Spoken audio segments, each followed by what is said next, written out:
தோழமைகள் அனைவருக்கும் வணக்கம். பயணத்தின் தொடர்ச்சியாக உடனடியாக இட்லி சாம்பார் எப்படி பண்ணலான்னு பார்க்கலாம். 100 கிராம் பாசிப்பருப்பு, சின்ன வெங்காயம், 5 தக்காளி, கருவேப்பிலை, 6 பல் பூண்டு, கொத்தமல்லி தழை. இந்த தக்காளி அளவு மட்டும் நமக்கு இதை விட சின்ன சைஸாக வச்சுருந்தீங்கன்னா இதில் ஒரு தக்காளியை கூடுதலாக சேர்த்துக்கோங்க. பெரிய சைஸாக இருந்துச்சு அப்படின்னா இதில் ஒரு சைஸை குறைச்சிக்கோங்க. இதுதான் நம்ம சாம்பாருக்கு தேவையான பொருட்கள். 100 கிராம் பருப்பை நல்லா கழுவி 2 டம்ளர் தண்ணி ஊற்றி நம்ம குக்கரில் போட்டாச்சு. இந்த பாசி பருப்பை நம்ம துவரம் பருப்பு மாதிரி விசில் போடணும்னு அவசியம் கிடையாது. இதை ஒரு கொதி வந்ததும் சிம்மில் போட்டிங்க அப்படின்னா அதுக்குள்ளே நம்ம வெங்காயம் தக்காளி கட் பண்ணுறதுக்குள்ளே இது கொதிச்சா மட்டும் போதும். இப்போது பாசிப்பருப்பு நல்லா இந்த அளவுக்கு ஒரு பாதி அளவுக்கு வெந்திருக்கு. அடுத்து இப்போது நம்ம சாம்பாருக்கு வேண்டிய பொருட்களை எப்படி தாளிக்கிறது அப்படின்னு பார்க்கலாம். இப்போ அதுக்கு வேண்டிய பொருள் எல்லாத்தையுமே நான் என்ன பண்ணிட்டேன், நல்லா க்ளீன் பண்ணி கட் பண்ணி வச்சுட்டேன். சின்ன வெங்காயம் நான் கட் பண்ணலை, எல்லாமே குட்டி குட்டியாக இருக்கிறதுனால முழுசாகவே போட்டு நம்ம தாளிச்சிக்கலாம். அதே மாதிரி தான் பூண்டும் நம்ம கட் பண்ண வேண்டாம். தக்காளியை மட்டும் நல்லா இந்த சைஸ்க்கு நம்ம என்ன பண்ணிக்கலாம், கட் பண்ணிக்கலாம். அப்போ தான் அது ஃபுல் சாரும் இறங்கி நமக்கு கரெக்டான அந்த புளிப்பு வரும். சரியா? இப்போ நம்ம அதுக்கு எப்படி தாளிக்கிறது அப்படின்னு நம்ம பார்க்கலாம். முதல்ல ஒரு கடாயை நல்லா ஹீட் பண்ணி வச்சுக்கோங்க. நான் நல்லெண்ணெய் யூஸ் பண்ண போகிறேன். உங்களுக்கு என்ன எண்ணெய் வேணும், நீங்கள் நார்மலாக எது யூஸ் பண்ணுவீங்களோ அதை நீங்கள் யூஸ் பண்ணிக்கோங்க.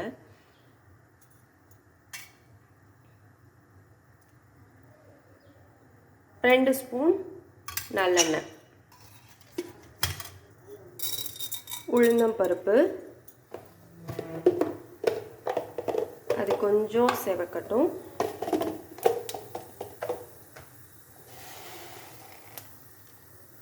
கடுகு, இந்த சாம்பாருக்கு ஒரு சின்னதாக ஒரு கொஞ்சமாக ஜீரகம் போட்டுக்கலாம். நல்லா பொரிய ஆரம்பிச்சிருச்சு. சவுண்டு நல்லா படப்படன்னு கேட்குது. உரிச்சு வச்ச சின்ன வெங்காயம்,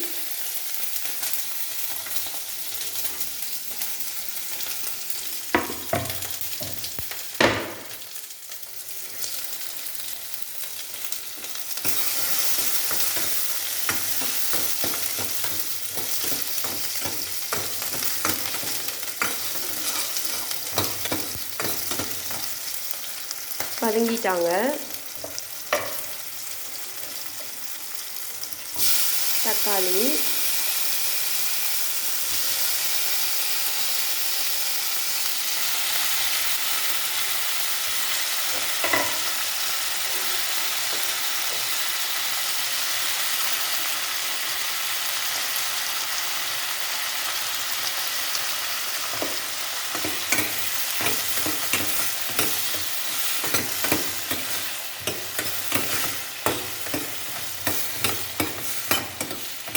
நல்லா வதங்கட்டும். பூண்டு, கருவேப்பிலை,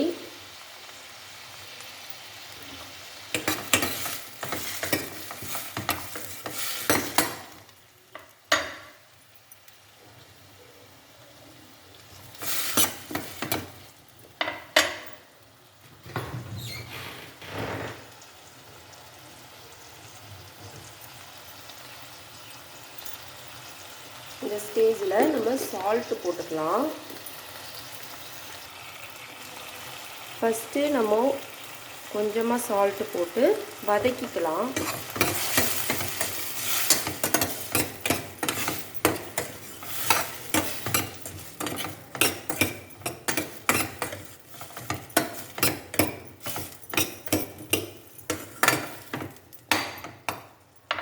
தக்காளி கொஞ்சம் மசியட்டும்.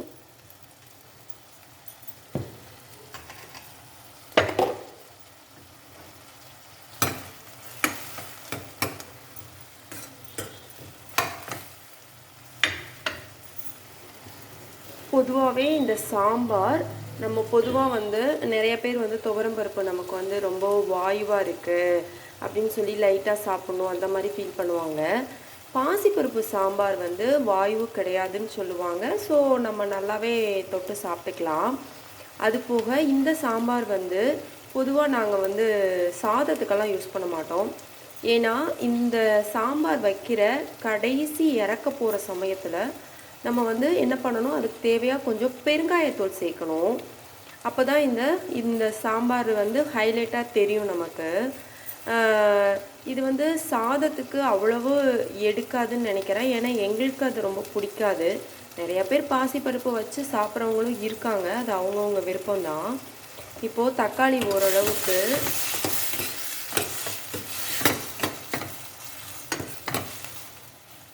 அதோட வேலையை பார்த்துட்ருக்கு.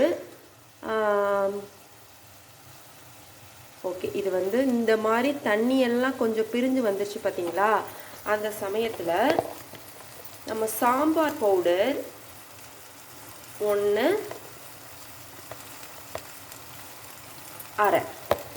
1 ஸ்பூன் சாம்பார் பவுடர் போட்டுக்கலாம். இது பொதுவாகவே நாங்கள் வந்து வீட்டில் சாம்பார் பொடி வந்து அரைச்சிருவோம். அதை இன்னொரு வீடியோவாக எவ்வளோ குவான்டிட்டி இன்க்ரீடியன்ட்ஸ் என்னென்ன குவான்டிட்டி நான் உங்களுக்கு போடுறேன். இது வந்து நமக்கு அந்த சாம்பார் பொடி தீர்ந்து போச்சு. அதனால நம்ம வந்து வெளியில் கடையில் வந்து சாம்பார் பொடி வாங்கியிருக்கோம். இது என்ன டேஸ்ட்டு இருக்கும் அப்படின்னா, ஓகே தான், நமக்கு வீட்டில் அரைச்ச பொடி மாதிரி இல்லை. பட் ஆனால் யூஸ் பண்ணிக்கலாம், ஏதோ ஒரு தேவைக்கு அப்படிங்கிற மாதிரி தான் இதோட டேஸ்ட்டு.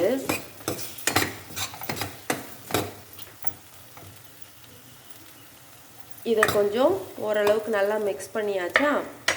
இப்போது இதை என்ன பண்ண போகிறோம் அப்படின்னா, இதில் 1 டம்ளர் தண்ணி ஊற்றிடுங்க. நல்லா கிளறிட்டு, இது வந்து கொதி வரணும் அப்படின்லாம் வெயிட் பண்ணணும்னு அவசியம்லாம் கிடையாது. நம்ம பக்கத்தில் நம்ம பருப்பை வந்து சிம்மில் போட்டு வச்சுருக்கோம் பார்த்தீங்களா? இந்த வெஜிடபிள் வெங்காயம் தக்காளி கலவையை இந்த பருப்புக்குள்ளே எடுத்து கொட்டிட வேண்டியது தான். இப்போ வெங்காயம் தக்காளி இதுவை கலவையை எடுத்து பருப்புக்குள்ளே கொட்டியாச்சு. இப்போது நமக்கு தண்ணி வந்து அளவு கம்மியாக இருந்துச்சு அப்படின்னா, அந்த பாத்திரத்தில் மறுபடியும் 1 டம்ளர் தண்ணி ஊற்றி நம்ம என்ன பண்ணிக்கலாம், இதில் ஊற்றிக்கலாம். இதில் என்ன ஒன்றுனா, இந்த பாசிப்பருப்பு எப்போதுமே கொதி வந்து நல்லா சாம்பார் இறக்கி வச்சிங்கன்னா கூட கெட்டி ஆகிடும். அதனால் நமக்கு எவ்வளோ தண்ணி வேணும் அப்படிங்கிறது பார்த்தாவே தெரியும்ல. அந்த அளவுக்கு தண்ணியை ஊற்றி நல்லாவே கலந்துக்கலாம். இது ஒன்றும் தப்பு இல்லை. ரொம்ப தண்ணி ஆயிடுச்சு அப்படின்னு ஃபீல் பண்ண வேண்டிய அவசியமும் இல்லை. இந்த பருப்பு வந்து இறுகவும் செஞ்சுக்கும். இப்போது இதில் மறுபடியும் கொஞ்சம் சால்ட்டு சேர்த்து கரெக்டாக நம்மளோட டேஸ்ட்டுக்கு நம்ம பார்த்துக்குவோம். டேஸ்ட் பார்த்தாச்சு தோழமைகளே. எனக்கு கொஞ்சம் சால்ட்டு கம்மியாக இருந்தது, சால்ட்டு மிக்ஸ் பண்ணிக்கிட்டேன். எனக்கு எப்போதுமே வீட்டில் அரைக்கிற சாம்பார் பொடி வந்து 1.5 ஸ்பூன் தான் கரெக்டான அளவு. கடை சாம்பார் பொடி வந்து கொஞ்சம் கம்மியாக இருந்துச்சு. நான் மறுபடியும் வந்து நான் உங்களுக்கு காட்டுறதுக்கு முன்னாடி நான் அரை ஸ்பூன் அளவு இதில் மிக்ஸ் பண்ணிட்டேன். அதனால் நீங்கள் டேஸ்ட் பார்த்துக்கோங்க. உங்களோட டேஸ்ட்டுக்கு ஏற்றாப்புல சால்ட்டும் சாம்பார் பொடியும் இன்னும் கொஞ்சம் ஆட் பண்ணிக்கலாம். அது வதக்கும் போது தான் போடணும் அப்படிங்கிற அவசியம்லாம் கிடையாது. கொதி வரும் போது போட்டுக்கலாம். ஏன்னா நம்ம இப்போ என்ன பண்ண போகிறோம், விசில் தான் விட போகிறோம்.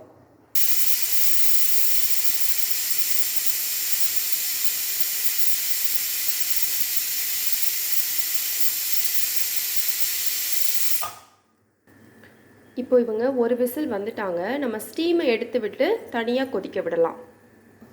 பார்த்தீங்களா, 1 விசில் இதுதான் கரெக்டாக இருக்கும். 2 விசில் விட்டிங்களோ இல்லை விசில் விட்டுட்டு அப்படியே விட்டுட்டிங்களோ ரொம்ப மாவாக குழஞ்சி போயிடும். 1 விசில் விட்டதுமே ஸ்டீம் எல்லாம் ஃபுல்லாக கிளியர் பண்ணி இதை ஓப்பன் பண்ணி கொதிக்க விட்டுடலாம். இப்போ இது வரகு பொங்கல், இந்த சிறுதானிய பொங்கல், அரிசி பொங்கல் எதுக்குனாலும் இந்த கெட்டி பதத்தோடு இருக்கக்கூடிய சாம்பார் வந்து கரெக்டாக இருக்கும். பட் ஆனால் நம்ம வந்து சாம்பார் இட்லி தான் இல்லையா? ஸோ சாம்பார் வந்து தண்ணியாக இருந்தால் தான் நல்லாயிருக்கும். ஸோ அதுக்கு நான் 1 டம்ளர் எக்ஸ்ட்ரா தண்ணி ஊற்றிருக்கேன். நெக்ஸ்ட்டு வந்து அதுக்கு கொத்தமல்லி தழை, அது தலையில் அப்படியே போட்டுட்டோன்னா பார்க்கவே சாம்பார் ரொம்ப அழகாக இருக்கும். இப்போது இந்த ஸ்டேஜில் நீங்கள் சால்ட், உங்களுக்கு உப்பு எப்படி இருக்குது அப்படின்னு பார்த்துக்கணும். உப்பு அளவு எனக்கு ரொம்ப கரெக்டாக இருக்குது. இப்போ கொதி வரும்போது குட்டி ஸ்பூனு பெருங்காயத்தூளை வந்து லைட்டாக அப்படியே போட்டுக்கோங்க. அதிகமாக போட்டிங்கனாலும் சிலருக்கு இந்த பெருங்காயத்தோட ஸ்மெல்லு பிடிக்காது. இது நீங்கள் தாளிக்கும் போது விசில் போடும் போதே நீங்கள் போட்டிங்கன்னா அது வந்து கொஞ்சம் கசப்பேறிடும் அப்படின்னு சொல்லுவாங்க. நான் கற்றுக்கிட்டபடி இதை வந்து நான் கொதிக்கும் போது தான் பெருங்காயத்தூள் போடுவேன். இப்போது சாம்பார் ரெடி ஆயிடுச்சு. குட்டி இட்லியும் வந்து ரெடி ஆயிடுச்சு. இப்போ எப்படி இதை வந்து நம்ம அசம்பிள் பண்ணலாம் அப்படின்னு பார்க்கலாம். முதல்ல ஒரு 5 குட்டி இட்லியை இந்த மாதிரி அரேஞ்ச் பண்ணிக்கோங்க. அது மேலே அப்படியே லைட்டாக நல்லெண்ணெய்.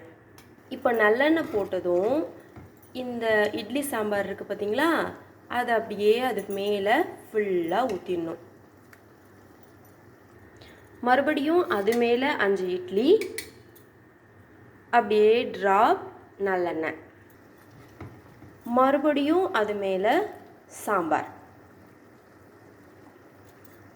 சாம்பார் போட்டுட்டு மறுபடியும் ரொம்ப 2 ட்ராப்பு நல்லெண்ணெயை ஊற்றிட்டு கொடுத்து பாருங்கள். செம்ம டேஸ்ட்டாக இருக்கும். இதை சர்வ் பண்ணுறதுக்கு ஒரு நிமிஷத்துக்கு முன்னாடி இந்த மாதிரி அரேஞ்ச் பண்ணி விட்டுட்டிங்கன்னா சூப்பராக ஊறி சாப்பிட ரொம்ப சுவையான சாம்பார் இட்லி தயாராகிடும். இந்த நல்லெண்ணெய்க்கு பதிலாக நீங்கள் நெய் யூஸ் பண்ணிங்கன்னா அது சான்ஸில் சூப்பர் டேஸ்ட்டாக இருக்குங்க.